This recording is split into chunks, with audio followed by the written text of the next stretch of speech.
ओम नमः शिवाय। हिंदू कहानी संग्रह में आप सभी का स्वागत है। बैसाख मास महत्तम, अध्याय 19। बैसाख की अक्षय तृतीया और द्वादशी की महत्ता। श्रुतदेव जी कहते हैं, जो मनुष्य अक्षय तृतीया को सूर्योदय काल में प्रातः स्नान करते हैं और भगवान विष्णु की पूजा करके कथा सुनते हैं, वे मोक्ष के भागी होते हैं। जो उस दिन श्री मधुसूदन की प्रसन्नता के लिए दान करते हैं, उनका वह पुण्य कर्म भगवान की आज्ञा से अक्षय फल देता है।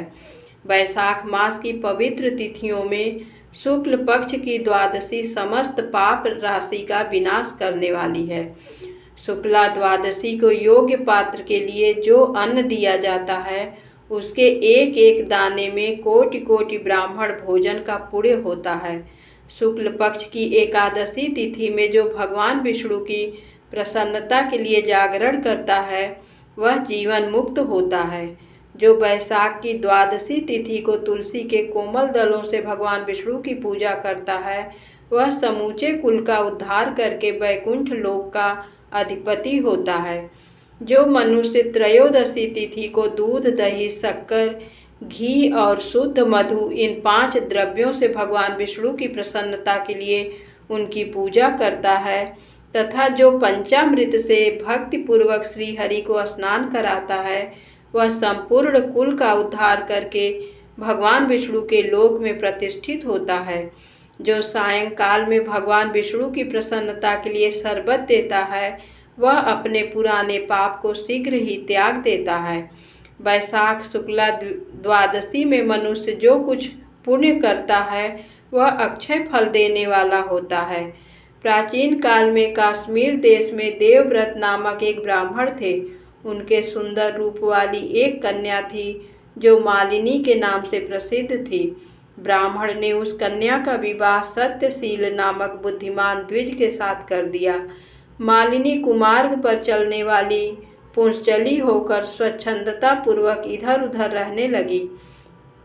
वह केवल आभूषण धारण करने के लिए पति का जीवन चाहती थी। उसकी हितैषणी नहीं थी। उसके घर में काम काज करने के बहाने उपपति रहा करता था।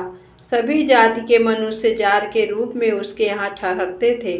वह कभी पति की आज्ञा का पालन करने में तत्पर नहीं हुई। इसी दोष से उसके सब अंगों में कीड़े पड़ गए, जो काल, अंतक और यम की भांति उसकी हड्डियों को भी छेद डालते थे। उन कीड़ों से उसकी नाक, जिह्वा और कानों का उच्छेद हो गया। स्तन, उंगलियां गल गईं, उसमें पंगुता भी आ गई। इन सब क्लेशों से मृत्यु को प्राप्त होकर वह नरक की यातनाएं भोगने लगी। 1,50,000 वर्षों तक वह तांबे के भांड में रखकर जलाई गई। 100 बार उसे कुत्ते की योनि में जन्म लेना पड़ा। तत्पश्चात सौबीर देश में पद्मबंधु नामक ब्राह्मण के घर में वह अनेक दुखों से घिरी हुई कुतिया हुई। उस समय भी उसके कान, नाक, पूंछ और पैर कटे हुए थे। उसके सिर में कीड़े पड़ गए थे और योनि में भी कीड़े भरे रहते थे। राजन, इस प्रकार 30 वर्ष बीत गए। एक दिन बैसाख मास की शुक्ल पक्ष की द्वादशी तिथि को पद्मबंधु का पुत्र नदी में स्नान करके पवित्र हो भीगे वस्त्र से घर आया। उसने तुलसी की बेदी के पास जाकर अपने पैर धोए। दैव योग से वह कुतिया बेदी के नीचे सोई हुई थी। सूर्योदय से पहले का समय था। ब्राह्मण कुमार के चरणोदक से वह नहा गई और तत्काल उसके सारे पाप नष्ट हो गए। फिर तो उसी क्षण उसे अपने पूर्व जन्मों का स्मरण हो आया। पहले के कर्मों की याद आने से वह कुतिया तपस्वी के पास आकर दीनता पूर्वक पुकारने लगी, हे मुने, हमारी आप रक्षा करो। उसने पद्मबंधु मुनि के पुत्र से अपने पूर्व जन्म के दुराचार पूर्ण वृत्तांत सुनाए और यह भी कहा, ब्राह्मण, जो कोई भी दूसरी युवती पति के ऊपर वशीकरण का प्रयोग करती है, वह दुराचारिणी मेरी ही तरह तांबे के पात्र में पकाई जाती है। पति स्वामी है, पति गुरु है और पति उत्तम देवता है। साध्वी स्त्री उस पति का अपराध करके कैसे सुख पा सकती है?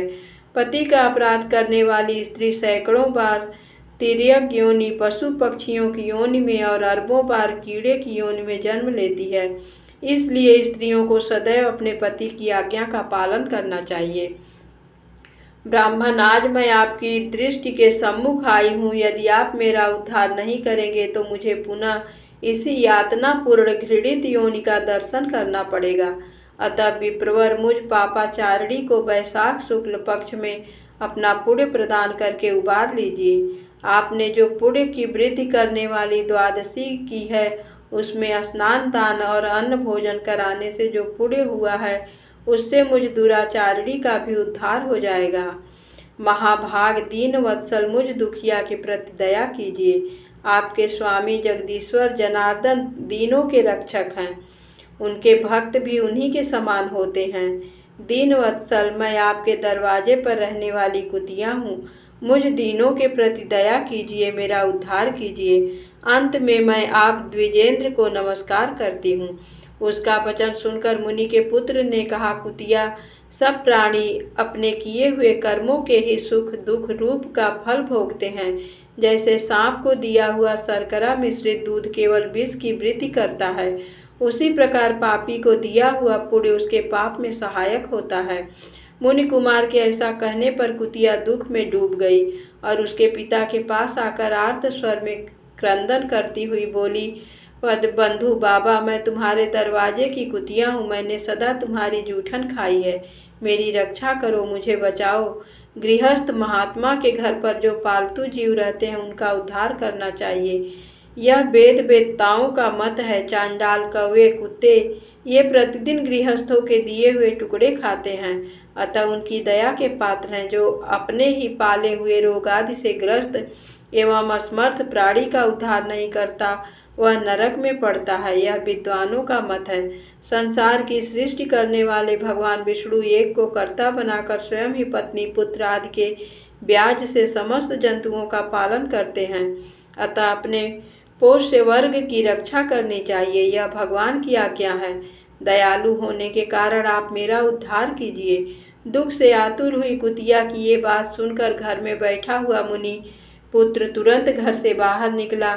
इसी समय दयानिधान पद बंधु ने कुतिया से पूछा, यह क्या वृत्तांत है? तब पुत्र ने सब समाचार कह सुनाया। उसे सुनकर पद्य बंधु बोले, बेटा, तुमने कुतिया से ऐसा वचन क्यों कहा? साधु पुरुषों के मुंह से ऐसी बात नहीं निकलती। वत्स, देखो तो सब लोग दूसरों का उपकार करने के लिए उद्यत रहते हैं।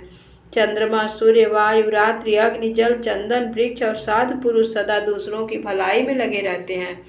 दैत्यों को महाबली जानकर महर्षि दधीच ने देवताओं का उपकार करने के लिए दयापूर्वक उन्हें अपने शरीर की हड्डी दे दी थी। महाभाग, पूर्व काल में राजा शिबी ने कबूतर के प्राण बचाने के लिए भूखे बाज को अपने शरीर का मांस दे दिया था। पहले इस पृथ्वी पर जीमूत वाहन नामक राजा हो गए हैं। उन्होंने एक सर्प का प्राण बचाने के लिए महात्मा गरुड़ को अपना जीवन समर्पित कर दिया था। इसलिए विद्वान ब्राह्मण को दयालु होना चाहिए। क्या इंद्रदेव शुद्ध स्थान में ही वर्षा करते हैं? अशुद्ध स्थान में जल नहीं बरसाते? क्या चंद्रमा चांडालों के घर में प्रकाश नहीं करते? अतः बार बार प्रार्थना करने वाली इस कुतिया का मैं अपने पुण्यों से उद्धार करूंगा। इस प्रकार पुत्र की मान्यता का निराकरण करके परम बुद्धिमान पद्य बंधु ने संकल्प किया, कुतिया, ले, मैंने द्वादशी का महापुण्य तुझे दे दिया। ब्राह्मण के इतना कहते ही कुतिया ने सहसा अपने प्राचीन शरीर का त्याग कर दिया और दिव्य देह धारण कर दिव्य वस्त्र आभूषणों से विभूषित हो दसों दिशाओं को प्रकाशित करती हुई ब्राह्मण की आज्ञा से स्वर्ग लोक को चली गई। वहाँ महान सुखों का उपभोग करके इस पृथ्वी पर भगवान नर नारायण के अंश से उर्वशी नाम से प्रकट हुई। प्रेम से बोलो जय श्री कृष्णा, जय श्री कृष्णा।